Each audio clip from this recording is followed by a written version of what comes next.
ನಾನು ಚಿಕ್ಕ ಹುಡುಗನಲ್ಲಿದ್ದಾಗ ಕದೀತಿದ್ದೆ, ಹೇಳಿರ್ಲಿಲ್ಲ. This is for the first time. ಆ ದೇವರಿಗೆ ಹೇಳ್ತಾ ಇದ್ದೆ, ಸ್ವಾಮಿ ನನಗೆ ಇದು ಅರ್ಜೆಂಟ್ ಇದೆ, ಸಾರಿ ತಗೊಳ್ತಾ ಇದ್ದೀನಿ, ನೀನು ಚಿಲ್ಲರೆ ಕಾಸಿಗೆ ತಲೆ ಕೆಡಿಸ್ಕೊಳ್ಳಲ್ಲ ಅಂತ. ನನಗೆ ಈ ಕದ್ದಿರ್ತಕ್ಕಂಥ ದುಡ್ಡನ್ನ ಏನಕ್ಕೆ ಬಳಸ್ತಾ ಇದ್ರಿ? ಪುಸ್ತಕಗಳು ಯಾವಾಗಲೂ ಪುಸ್ತಕಗಳು.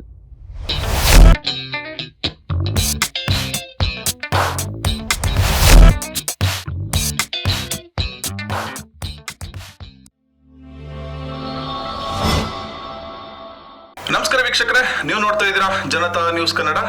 ನಮ್ಮ ಜನತಾ ಟಾಕ್ ಶೋ ವಿಶೇಷ ಕಾರ್ಯಕ್ರಮದಲ್ಲಿ ಒಬ್ಬರು ವಿಶೇಷ ವ್ಯಕ್ತಿಯ ಜೊತೆ ಬಂದಿದ್ದೀವಿ. ಮತ್ತಾರು ಅಲ್ಲ, ಬಹುಶಃ ಇವ್ರ ಬಗ್ಗೆ ನೀವು ಹಲವಾರು ಇಂಟರ್ವ್ಯೂಸ್ ಅಲ್ಲಿ ನೋಡಿರ್ತೀರ. ಇವರ ವಿಚಾರಧಾರೆಗಳ ಬಗ್ಗೆ ನಿಮಗೆ ಗೊತ್ತಿರುತ್ತೆ. So the one and only film maker, theatre director, music director ಹಾಗೂ ರೈಟರ್ ಯೋಗೇಶ್ ಮಾಸ್ಟರ್ ಸರ್ ಇವತ್ತು ನಮ್ಮ ಜನತಾ ಟಾಕ್ ಶೋ ಕಾರ್ಯಕ್ರಮದಲ್ಲಿ ಜೊತೆಯಾಗಿದ್ದಾರೆ. Welcome to the show sir. ಹೇಗಿದ್ದೀರಿ? Fine, thank you sir. ಬಿಂದಾಸ್, ಸೂಪರ್ ಸರ್. ಸರ್, ತುಂಬಾ ಇಂಟರ್ವ್ಯೂಸ್ ನೀವು ಕೊಟ್ಟಿರ್ತೀರಾ, ಹಲವಾರು ವಿಚಾರದ ಬಗ್ಗೆ ಮಾತಾಡಿದ್ದೀರಾ. ಇವತ್ತು ನಮ್ಮ ಜನತಾ ಟಾಕ್ ಶೋ ಕಾರ್ಯಕ್ರಮದಲ್ಲಿ ತುಂಬಾ ಖುಷಿಯಾಗಿ ನಾರ್ಮಲ್ ಆಗಿ ಫ್ರೆಂಡ್ಸ್ ಆಗಿ ಮಾಡ್ತಾ ಹೋಗೋಣ ಸರ್. ಬಿಂದಾಸ್. ಓಕೆ, ನಮ್ಮ ಯೋಗೇಶ್ ಮಾಸ್ಟರ್ ಸರ್ ಬಗ್ಗೆ ಹೇಳಬೇಕು ಅಂತ ಹೇಳಿದ್ರೆ, ಇವರು ಸುಮಾರು 17 ವರ್ಷಗಳ ಏನೋರ ವೃತ್ತಿ ಜೀವನದಲ್ಲಿ ಟೀಚರ್ ಆಗಿ ಹಲವಾರು ಸಂಸ್ಥೆಗಳಲ್ಲಿ ಕೆಲಸವನ್ನು ಮಾಡಿದ್ದಾರೆ. ಹಾಗೂ 280ಕ್ಕಿಂತ ಹೆಚ್ಚು ಪುಸ್ತಕಗಳನ್ನು ಬರೆದು ಪಬ್ಲಿಷ್ ಕೂಡ ಆಗಿದೆ. ಹಾಗೂ 250ಕ್ಕಿಂತ ಹೆಚ್ಚು ನಾಟಕಗಳನ್ನ ನಿರ್ದೇಶನವನ್ನ ಮಾಡಿದ್ದಾರೆ. ಹಾಗೂ ನಮ್ಮ ಸಿನಿಮಾ ಇಂಡಸ್ಟ್ರಿಗೂ ಕೂಡ 4 ಅತ್ಯದ್ಭುತ ಸಿನಿಮಾಗಳನ್ನು ಕೂಡ ಕೊಟ್ಟಿದ್ದಾರೆ. ಇವರ ಒನ್ ಮ್ಯಾನ್ ಶೋ ತುಂಬಾ ಪಾಪ್ಯುಲರ್ ಶೋ, ಅದು ಕೊನೆಯ ಅಂಕ. ಹಲವಾರು ಶೋಗಳನ್ನು ಕಂಡಿದೆ, ತುಂಬಾ ರಂಗಭೂಮಿ ರಸಿಕರ ಮನಸ್ಸನ್ನು ಕೂಡ ಗೆದ್ದಿದೆ. ಯೋಗೇಶ್ ಮಾಸ್ಟರ್ ಸರ್, ನಾವು ಬಹುಶಃ ಒಂದು 10 ವರ್ಷ ಆಯ್ತಾ ಸಿಕ್ಕಿ? ಆಗಿದೆ. ಬಹುಶಃ ನಾನು ರಿಕಾಲ್ ಮಾಡ್ಕೋತಾ ಇದ್ದೆ, ಎಷ್ಟೊಂದು ವಿಚಾರಗಳ ಬಗ್ಗೆ ನಾವು ಡಿಸ್ಕಸ್ ಮಾಡಿದ್ದು. ರಂಗಭೂಮಿ ಬಗ್ಗೆ ನಾವು ನಿಮ್ಮ ಮನೆಯಲ್ಲೂ ಕೂಡ ನಾವು ಒಂದು ಶೋನು ಕೂಡ ಪ್ರಾಕ್ಟೀಸ್ ಮಾಡ್ತಾ ಇದ್ದು. ಅದಾದ್ಮೇಲೆ ನೋಡಿ, ಇವತ್ತು ಒಂದು ಶುಭಗಳಿಗೆ ಕೂಡಿದೆ, ನಾವು ನೀವು ಜೊತೆಲಿ ಕೂತ್ಕೊಂಡು ಮಾತಾಡೋದಕ್ಕೆ. ಸರ್, ಮೊದಲನೇದಾಗಿ ನಮ್ಮ ಜನತಾ ನ್ಯೂಸ್ ಕನ್ನಡದ ವೀಕ್ಷಕರಿಗೆ ತಮ್ಮ ಕಿರು ಪರಿಚಯ ನಿಮ್ಮ ಕಡೆಯಿಂದಾನೆ. ನಾನು ಅದು ಪರಿಚಯ ಮಾಡಿಸೋದಕ್ಕೆ ಅದು ನಿಜವಾಗಿ ದೊಡ್ಡ ಕನ್ಫ್ಯೂಷನ್. ನಾನು ಯಾವಾಗ್ಲೂ ಪರಿಚಯ ಅಂತಂದ್ರೆ ಏನಾಗುತ್ತೆ ಗೊತ್ತಾ, ನಮ್ಮ ಐಡೆಂಟಿಟಿಯನ್ನ ನಾವು ಪ್ರೆಸೆಂಟ್ ಮಾಡ್ಕೊಳ್ತಾ ಹೋಗ್ತೀವಿ. ಈಗ ನನ್ನ ಸಮಸ್ಯೆ ಏನು ಅಂತಂದ್ರೆ, ವಾಟ್ ಈಸ್ ಮೈ ಐಡೆಂಟಿಟಿ?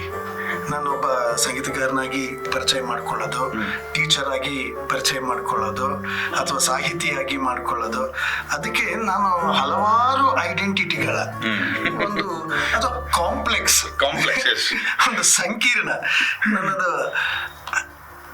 ನಾನೊಬ್ಬ ನಿಮ್ಮ ಹಾಗೆ ಸಾಧಾರಣವಾದಂಥ ಮನುಷ್ಯ. ಇಷ್ಟೆಲ್ಲ ಕೆಲಸಗಳು ಇವ್ರು ಹೇಳಿದ್ದು ನಾನು ಹೇಳಿದ್ದೀವಲ್ಲ, ಇದೆಯಲ್ಲ, ಇದು ನಾನು ಹುಡುಕಿಕೊಳ್ಳೋದಕ್ಕೆ, ನಾನು ಅನ್ವೇಷಣೆ ಮಾಡ್ಕೊಳ್ಳೋಕೆ, ಎಕ್ಸ್ಪ್ಲೋರ್ ಮಾಡ್ಕೊಳ್ಳೋದಕ್ಕೆ ಆಯ್ದುಕೊಂಡಂತಹ ದಾರಿಗಳು. ಇನ್ನೂ ನಾನು ಸಂಪೂರ್ಣವಾಗಿ ಎಕ್ಸ್ಪ್ಲೋರ್ ಮಾಡ್ಕೊಳ್ಳೋಕ್ಕೆ ಆಗಿಲ್ಲ. ಆದರೆ ಈ ಎಕ್ಸ್ಪ್ಲೋರ್ ಮಾಡಿಕೊಳ್ಳುವಂತಹ ದಾರಿಯಲ್ಲಿ ಒಂದು ಆನಂದ ಇದೆ. ಒಂದು ಪೂರ್ತಿ ನಿರ್ದಿಷ್ಟವಾಗಿ ಸಿಕ್ಬಿಡ್ತು ಅಂತಂದ್ರೆ ಚಿನ್ನ, ಅದು ನಮಗೆ ಮುಗಿದೋಯ್ತು, ದ ಎಂಡ್. ಅಲ್ಲಿ ಕುತೂಹಲ ಇರಲ್ಲ. ನನ್ನ ಬಗ್ಗೆ ನನಗೆ ಕುತೂಹಲ ಇರಬೇಕು, ನನ್ನ ಬಗ್ಗೆ ನನ್ನ ಪಾಸಿಬಿಲಿಟೀಸ್ ಎಲ್ಲ ಏನಿದೆ ಅಂತ ನಾನು ಇನ್ನೂ ಕಂಡುಕೊಳ್ತಾನೆ ಇರಬೇಕು. ಸರ್, ತಮ್ಮ ಬಾಲ್ಯದ ಜೀವನ ಎಲ್ಲ ಕಳೆದಿದ್ದಲ್ಲಿ ಸರ್? ಚಾಮರಾಜಪೇಟೆ. ನಿಮ್ಮ ಮೂಲ ಸ್ಥಾನನೇ ಚಾಮರಾಜಪೇಟೆ? ಹೌದು. ಓದಿದ್ದು, ಬೆಳೆದಿದ್ದು, ತರಲೆ ಮಾಡಿದ್ದು, ಲವ್ ಮಾಡಿದ್ದು ಮಾಡಿದ್ರ? ಬೇಕಾದಷ್ಟು ಮಾಡಿದ್ದೆ, ಎಲ್ಲೆಲ್ಲಿ ಮಾಡಿದ್ದೆ ಅಂತ ಯೋಚನೆ ಮಾಡ್ತಾ ಇದ್ದೆ. ಓಕೆ, ಸೊ ಮೂಲತಃ ಚಾಮರಾಜಪೇಟೆಯಲ್ಲಿ ನಿಮ್ಮ ಒಂದು ಬಾಲ್ಯದ ಜೀವನವನ್ನು ಕಳೆದಿದ್ರಿ. ಅದಾದ್ಮೇಲೆ ಇಡೀ ಪ್ರಪಂಚದಲ್ಲಿ ಕೆಲವೇ ವ್ಯಕ್ತಿಗಳು ವಿಶೇಷವಾಗಿ ಮದುವೆಯನ್ನ ಆಗಿದ್ದಾರೆ. ಅದರಲ್ಲಿ ನೀವು ಕೂಡ ಒಬ್ರು. ಅಲ್ಲಿಗೆ ಬರ್ತೀನಿ ಮದುವೆ ವಿಚಾರಕ್ಕೆ. ಮೊದಲು ನಿಮ್ಮ ಬಾಲ್ಯದ ದಿನಗಳ ಬಗ್ಗೆ ಮೆಲ್ಕ್ ಹಾಕೊಂಡು ಬರೋಣ. ಸರ್, ಹೇಗಿತ್ತು ನಿಮ್ಮ ಬಾಲ್ಯದ ದಿನ? ನಿಮ್ಮ ಎಜುಕೇಶನ್ ಲೈಫ್ ಯಾವ ರೀತಿ ಇತ್ತು? ಎಜುಕೇಶನ್ ಲೈಫ್ ಅಂತಂದ್ರೆ, ನಾನು ನನ್ನ ಬಾಲ್ಯದಲ್ಲಿ ನಾನು ಶಾಲೆನಲ್ಲಿ ಏನು ಓದುತ್ತಾ ಇದ್ನೋ, ಏನನ್ನ ಕಲಿತಾ ಇದ್ನೋ ಅದಕ್ಕಿಂತ ಹೆಚ್ಚಿನ ಆಸಕ್ತಿ ಹೊರಗಡೆನೆ ಇದ್ದಿದ್ದು. ಅಂದ್ರೆ ಯಾವ ಟಾಪಿಕ್ ಬಗ್ಗೆ? ಹೊರಗಡೆ ಅಂದ್ರೆ ಯಾವ ತರ? ಹೊರಗಡೆ ಅಂತಂದ್ರೆ ಅದು ಎಲ್ಲಾ ತರ. ಇದು ಒಂದು ವಿಷಯ ಏನು ಅಂತಂದ್ರೆ, ಸಣ್ಣ ಹುಡುಗನಾಗಿದ್ದಾಗ್ಲಿ ನನಗೆ ಒಂದು ಕಾನ್ಫಿಡೆನ್ಸ್ ಬಂತು, ಓದಲಿಕ್ಕೆ ಆಗತ್ತೆ, ನನ್ನ ಕೈನಲ್ಲಿ ಅಂತ, ಬರೀಲಿಕ್ಕೆ ಓದಲಿಕ್ಕೆ ಆಗತ್ತೆ ಅಂತ. ಕನ್ನಡ ನನ್ನ ಶಕ್ತಿ, ಕನ್ನಡ ನನ್ನ ಭಾಷೆ, ಕನ್ನಡ ನನ್ನ ಶಕ್ತಿ. I am saying it very consciously, ತುಂಬಾ ಪ್ರಜ್ಞಾಪೂರ್ವಕವಾಗಿ ಹೇಳ್ತಾ ಇದ್ದೀನಿ. ಏನಂದ್ರೆ ಒಂದು 2ನೇ ಕ್ಲಾಸು 3ನೇ ಕ್ಲಾಸ್ ಅಷ್ಟೊತ್ತಿಗೆ ನನಗೆ ಯಾವುದನ್ನು ಬೇಕಾದರೂ ಓದಬಲ್ಲೆ ಅನ್ನುವಂತಹ ಒಂದು ಆತ್ಮವಿಶ್ವಾಸ ಬಂದ್ಬಿಡ್ತು, ಧೈರ್ಯ ಬಂದ್ಬಿಡ್ತು. ಅದು ಬಂತಲ್ಲ, ಅದು ಬಂದಾದ ಮೇಲೆ ನಾನು ಓದಿದ್ದೆಲ್ಲನೂ ಕೂಡ ಹೊರಗಿನ ವಿಷಯಗಳು. ಒಂದು ಬೋಂಡ ಕಟ್ಕೊಟ್ರೆ ಆ ಬೋಂಡ ಅದೆಷ್ಟಾಗಲ್ಲ ಏನಿರುತ್ತೋ ಅದನ್ನು ಓದಬೇಕು. ಅವಾಗೆಲ್ಲ ನಮಗೆ ಪಟ್ನ ಕಟ್ಕೊಡ್ತಾ ಇದ್ದಿದ್ದು, ಇದು ಟ್ರಯಾಂಗ್ಯುಲರ್ ಶೇಪ್, ತ್ರಿಕೋಣಾಕಾರದಲ್ಲಿ ಹಂಗೆ ಪಟ್ನ ಕಟ್ಟಿ ಟ್ವೈನರಿ ದಾರದಿಂದ ಹಿಂಗೆ ಸುತ್ತಿ ಹಿಂಗೆ ಮಾಡಿ ಕೊಡೋರು. ಅದನ್ನ ಕೂಡ ಬಿಚ್ಚಿ ಓದೋದು. ಏನೇನು ಸಿಗುತ್ತೋ ವಿಷಯ, ಇದು ಅದು ನನ್ನ ಇಂಟ್ರೆಸ್ಟಿಂಗ್ ಅಂತ ಅಲ್ಲ, ಓದೋದೇ ನನ್ನ ಇಂಟ್ರೆಸ್ಟಿಂಗ್. ಅಪ್ಪ ಏನ್ ಮಾಡ್ತಾ ಇದ್ರು ಸರ್? ನಾನು ಸಿಂಗಲ್ ಪೇರೆಂಟ್ ಚೈಲ್ಡ್. ನನಗೆ ತಾಯಿ ಒಬ್ಬರೇ ಇದ್ದಿದ್ದು, ನನಗೆ ತಂದೆ ಇರಲಿಲ್ಲ. ನನ್ನ ಸೋದರ ಮಾವ ನನ್ನ ಸಾಕಿದ್ದು. ನನ್ನ ತಾಯಿ, ನನ್ನ ಅಜ್ಜಿ, ನನ್ನ ಸೋದರ ಮಾವ, ಇವ್ರು ಮೂವರು ನನ್ನ ಸಾಕಿದ್ದು. ತಂದೆ ಇರಲಿಲ್ಲ ನನಗೆ.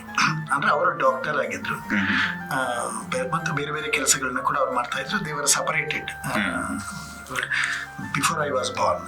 ಸೊ ನಿಮ್ಮ ಬಾಲ್ಯದ ದಿನಗಳಲ್ಲಿ ಇಷ್ಟು ಇಂಟರ್ವ್ಯೂಸ್ ಅಲ್ಲಿ ನಾನು ಕೆಲವೊಂದು ವಿಚಾರ ಇಲ್ಲ, ಮಿಸ್ ಮಾಡ್ಬಿಟ್ಟಿದ್ದೀನಿ, ಒಂದು ಫನ್ ವಿಚಾರ ಇರ್ಬೋದು ಅಥವಾ ಎಮೋಷನ್ ಇರ್ಬೋದು, ಯಾವ್ದನ್ನ ನೆನಪಿಸ್ಕೊಳಕ್ ಇಷ್ಟಪಡ್ತೀರಾ? ನಾನು ಚಿಕ್ಕ ಹುಡುಗನಲ್ಲಿದ್ದಾಗ ಕದೀತಿದ್ದೆ. ಓ ಹೌದಾ? ಏನೇನೆಲ್ಲ ಕದ್ದಿದ್ದೀರಾ? ಅದು ಕಾಸೆ ಹೆಚ್ಚು. ಅದು ಹೆಂಗೆ ಕದೀತಾ ಇದ್ದೆ, ಇದನ್ನ ನಾನು ಎಲ್ಲಿನೂ ಹೇಳಿರ್ಲಿಲ್ಲ. This is for the first time. ಏನ್ ಕದೀತಾ ಇದೆ ಅಂತಂದ್ರೆ, ಅಫ್ಕೋರ್ಸ್ ದುಡ್ಡೇ. ಏನದು ಅಂತಂದ್ರೆ, ದೇವಸ್ಥಾನಗಳಿಗೆ ಹೋಗ್ತಾ ಇದ್ದೆ. ಅಲ್ಲಿ ಎಲ್ಲ ನವಗ್ರಹಗಳ ಪಾದಗಳ ಮೇಲೆ ದುಡ್ಡಿಟ್ಟಿರೋರು. ಚಾಮರಾಜಪೇಟೆ 3rd ಮೈನ್ ರೋಡ್ ನಲ್ಲಿ ಒಂದು ದೇವಸ್ಥಾನ ಇದೆ, 2 ದೇವಸ್ಥಾನ ಇದೆ, ಶಿವನ್ ದೇವಸ್ಥಾನ. ಅಲ್ಲಿ 2 ಕಡೆನೂ ನವಗ್ರಹಗಳಿವೆ. ಅಲ್ಲೇನ್ ಮಾಡ್ತಾರೆ ಅಂತಂದ್ರೆ, ಪಾದಗಳಿಗೆ ಶನಿ ಕಾಟ ಇರೋರು ಶನಿ ಹತ್ರ, ಸೂರ್ಯನ ಅನುಗ್ರಹ ಬೇಕಾಗಿರೋರು ಸೂರ್ಯನ ಹತ್ರ, ಹಿಂಗೆ ಆಯಾ ರಾಶಿಗನುಸಾರವಾಗಿ ಅವರು ದುಡ್ಡುಗಳು ಇಡ್ತಾ ಇರ್ತಾರೆ. ನಾನು ಎಂತ ಬಂಡ ಅಂತಂದ್ರೆ, ಆ ದುಡ್ಡನ್ನೆಲ್ಲನೂ ತಗೊಳ್ತಾ ಇದ್ದೆ. ತಗೊಳ್ಬೇಕಾದ್ರೆ ಏನ್ ಮಾಡ್ತಿದ್ದೆ, ಆ ದೇವರಿಗೆ ಹೇಳ್ತಾ ಇದ್ದೆ, ಸ್ವಾಮಿ ನನಗೆ ಇದು ಅರ್ಜೆಂಟ್ ಇದೆ, ಸಾರಿ ತಗೊಳ್ತಾ ಇದ್ದೀನಿ, ನೀನು ಚಿಲ್ಲರೆ ಕಾಸಿಗೆ ತಲೆ ಕೆಡಿಸ್ಕೊಳ್ಳಲ್ಲ ಅಂತ ನಂಗೆ ಗೊತ್ತು, ನಿನಗೆ ಕೋಪ ಮಾಡ್ಕೊಂಬೇಡ ಅಂತ. ಹಿಂಗೆಲ್ಲ ಒಂದಿಷ್ಟು ಮಾತುಕತೆಗಳು ಆಗ್ತಿತ್ತು. ಆಮೇಲೆ ಅದನ್ನ ಎತ್ಕೊಂಡು ಹೋಗ್ತಾ ಇದ್ದೆ. ಆಮೇಲೆ ಅದು ಏನು ಅಂತಾರೆ, ನಮ್ಮ ಮನೆಯಲ್ಲಿ ತುಂಬಾ ಬಡವರು ಅಂತಲ್ಲ, ಆದ್ರೆ ತುಂಬಾ ಇತಿಮಿತಿ ಇದ್ದಂತಹ ಇದು. ನನಗೆ ತುಂಬಾ ಹುಚ್ಚು. ನಾನು ಹೇಳಿದ್ನಲ್ಲ, ಓದೋದು ತುಂಬಾ ಬೇಗ ನಾನು ಕಲಿತೆ ಮತ್ತು ತುಂಬಾ ಓದ್ತಾ ಇದ್ದೆ ಅಂತ. ನನ್ನ ಓದುವುದು ತುಂಬಾ ಫಾಸ್ಟ್ ಆಗಿರ್ತಿತ್ತು, ಬೇಗ ಮುಗಿಸ್ಬಿಡ್ತಿದ್ದೆ ಹೊಸ ಪುಸ್ತಕಗಳನ್ನ. ಮತ್ತೆ ತಗೊಳ್ಬೇಕು ಅಂತಂದ್ರೆ ನಮ್ಮ ಮನೆಯಲ್ಲಿ ಕೊಡ್ತಿರ್ಲಿಲ್ಲ. ಆಮೇಲೆ ತಗೋ, ಇಮೇಲ್ ತಗೋ, ದುಡ್ಡು ಸಿಕ್ಕಿದಾಗ ತಗೋ, ಹಿಂಗೆಲ್ಲ ಕತೆ ಹೊಡೆಯೋರು. ಹಾಗಾಗಿ ನಾನೇನ್ ಮಾಡ್ತಾ ಇದ್ದೆ, ಇದನ್ನ ನಾನು ಬಳಸ್ಕೊಳ್ತಾ ಇದ್ದೆ. ಓದು ಅಂದ್ರೆ ಈ ಕದ್ದಿರ್ತಕ್ಕಂಥ ದುಡ್ಡನ್ನ ಏನಕ್ಕೆ ಬಳಸ್ತಾ ಇದ್ರಿ? ಪುಸ್ತಕಗಳು ಯಾವಾಗ್ಲೂ ಪುಸ್ತಕಗಳೇ. ಆಮೇಲೆ ಪುಸ್ತಕದ ಅಂಗಡಿಗಳಿಂದನೂ ಪುಸ್ತಕಗಳನ್ನ ಕರೀತಾ ಇದ್ದೆ. ಇದು ವಿಶೇಷವಾಗಿದೆ. ಹೆಂಗ್ ಕರೀತಾ ಇದ್ದೆ ಅಂದ್ರೆ, ನನಗೆ ಕದಿಯುವುದರಲ್ಲಿಯೂ ಒಂದು ನಿಯತ್ತಿತ್ತು. ಏನದು ನಿಯತ್ತು ಅಂತಂದ್ರೆ, ಒಂದು ಪುಸ್ತಕವನ್ನ ಕೊಂಡರೆ ಮತ್ತೊಂದು ಪುಸ್ತಕವನ್ನ ಕದಿಯುವುದು ಅಂತಿತ್ತು. Buy one get one free ತರ.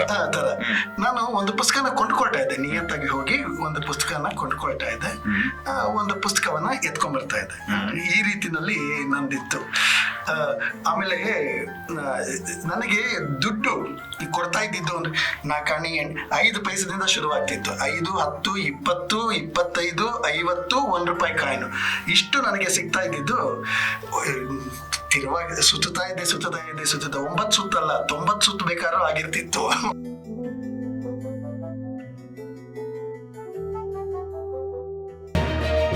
ಜನತಾ ನ್ಯೂಸ್ ಕನ್ನಡ, ಇದು ಕನ್ನಡಿಗರ ಶಕ್ತಿ.